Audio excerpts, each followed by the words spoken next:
143024 dari kelas 6A Program Studi Pendidikan Guru Sekolah Dasar Mata Kuliah Pengelolaan Pendidikan dengan dosen pengampu Ibu Sylvia Lara Sapri, MPD. Di sini saya akan melakukan opini mengenai pembelajaran jarak jauh yang terdampak dari COVID-19.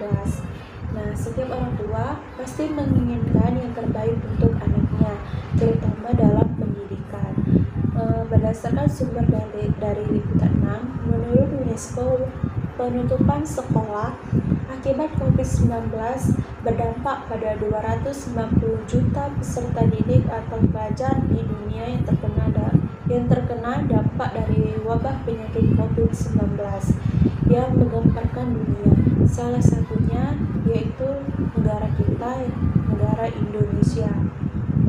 Sehingga Indonesia selalu berupaya untuk melakukan membuat kebijakan yang terbaik dalam menjaga kelangsungan pendidikan agar tidak terhambat, salah satunya menerapkan kebijakan physical distancing. Nah, physical distancing ini merupakan salah satu kebijakan yang mengharuskan kita untuk belajar dari rumah, di mana hal itu menjadi dasar atau pembelajaran berbasis online atau belajar dari rumah. UNESCO juga mengatakan bahwa meski bersifat sementara, penutupan sekolah berdampak pada kurangnya waktu pengajaran dan bisa berdampak pada prestasi siswa.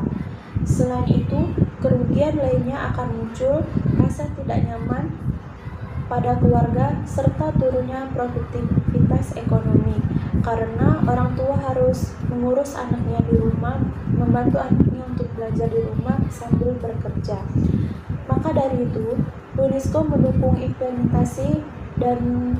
implementasi program jarak jauh dalam skala besar serta merekomendasikan aplikasi dan platform pendidikan yang berguna serta dapat digunakan sekolah atau guru untuk menjangkau peserta didik dari jarak jauh.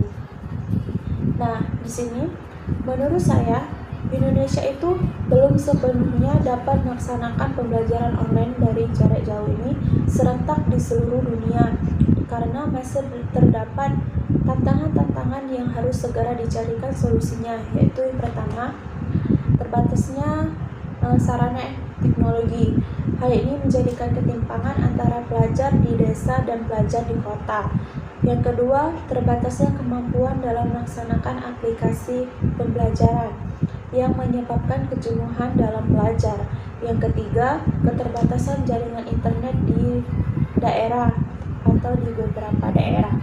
Nah, pembelajaran berbasis online seharusnya tidak menjadi penghalang untuk mengembangkan diri, tidak menjadi beban dengan banyaknya tumpukan tugas. Namun seharusnya pembelajaran berbasis online ini dapat mendorong kita untuk dapat belajar secara mandiri, mengakses berbagai informasi dan pengetahuan yang tidak terbatas, menambah literasi dan menambah wawasan. Nah, semangat buat kita sebagai pelajar, kita tunjukkan yang terbaik, kita berikan yang terbaik untuk Indonesia. Kita bisa melawan penyakit ini, tetap menjaga jarak dan menjaga kesehatan kita. Semoga wabah penyakit COVID-19 ini segera berakhir dan kita dapat kembali belajar bersama di kelas. Terima kasih. Wassalamualaikum warahmatullahi wabarakatuh.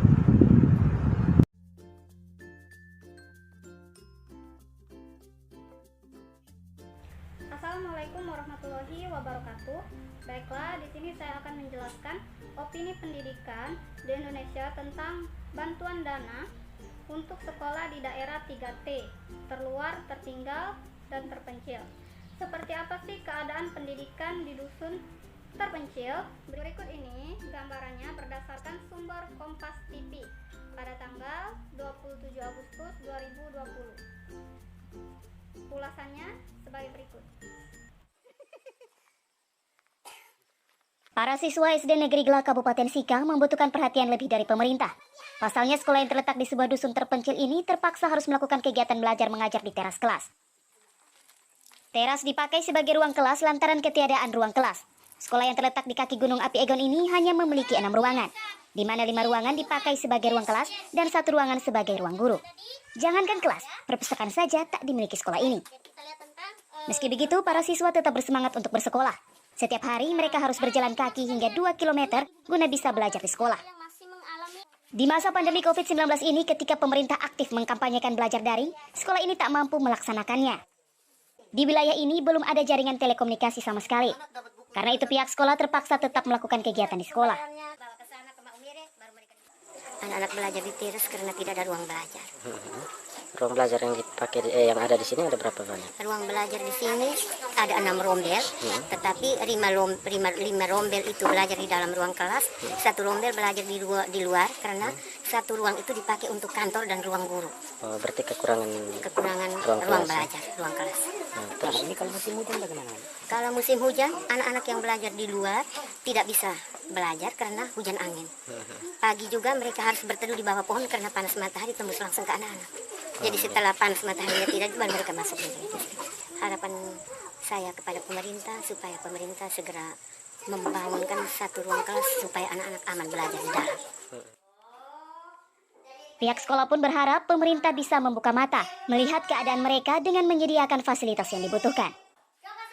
Citos Natun, Kompas TV, Sika, Nusa Tenggara Timur. Nah, berdasarkan sumber dari Kompas TV tadi, masih banyak sekali terdapat sekolah-sekolah di daerah terpencil yang sangat amat butuh perhatian penuh dari pemerintah. Dan yang membuat kita tersentuh adalah bagaimana siswa tersebut tetap sangat bersemangat mengikuti pembelajaran di sekolah, meskipun kadang mereka juga harus berjalan kaki hingga berkilo-kilometer hanya untuk sampai ke sekolah demi mengenyam pendidikan. Sumber selanjutnya yaitu dari www.kemendikbud.go.id pada tanggal 6 November 2020 yang berisi tentang Menteri Pendidikan dan Kebudayaan Mendikbud Nadiem Anwar Makarim mengatakan akan melakukan relaksasi dana bantuan operasional sekolah atau BOS pada tahun 2021 khusus bagi sekolah-sekolah di daerah 3T, terluar, tertinggal, dan terpencil. Nah, dan juga sekolah kecil. Kebijakan tersebut merupakan upaya pemerintah menjangkau dan meningkatkan kualitas pendidikan di daerah 3T agar mampu bersaing dengan sekolah-sekolah di kawasan perkotaan. Tahun depan, kami akan memprioritaskan sekolah yang jumlah muridnya sedikit dan daerah-daerah terluar.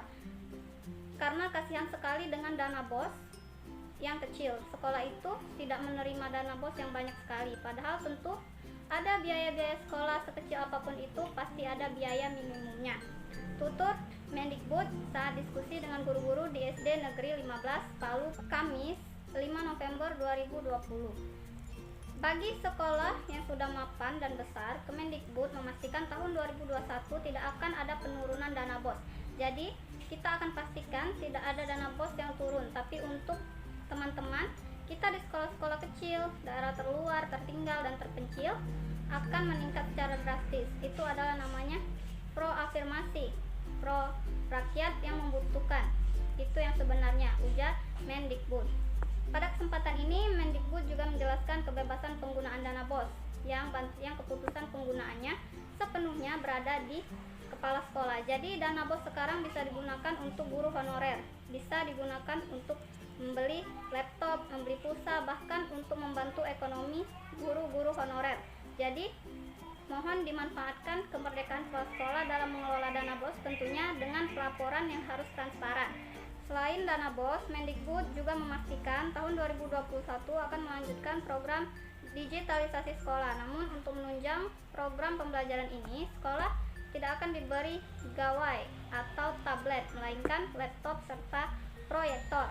Saran, semoga kedepannya sekolah di daerah 3T, terluar, tertinggal, terpencil bisa dapat segera menerima bantuan dana operasional sekolah yang akan diberikan pemerintah dan Kementerian Pendidikan dan dapat dipergunakan untuk memenuhi kebutuhan sekolah seperti infrastruktur gedung kelas yang belum baik dan masih kurang, sarana dan prasarana dalam menunjang pembelajaran yang masih kurang, fasilitas penunjang untuk siswa selama pembelajaran daring ini di beberapa daerah, dan juga bisa memberikan fasilitas kepada guru honorer. di daerah terpencil agar tetap bisa memberikan materi pembelajaran secara daring.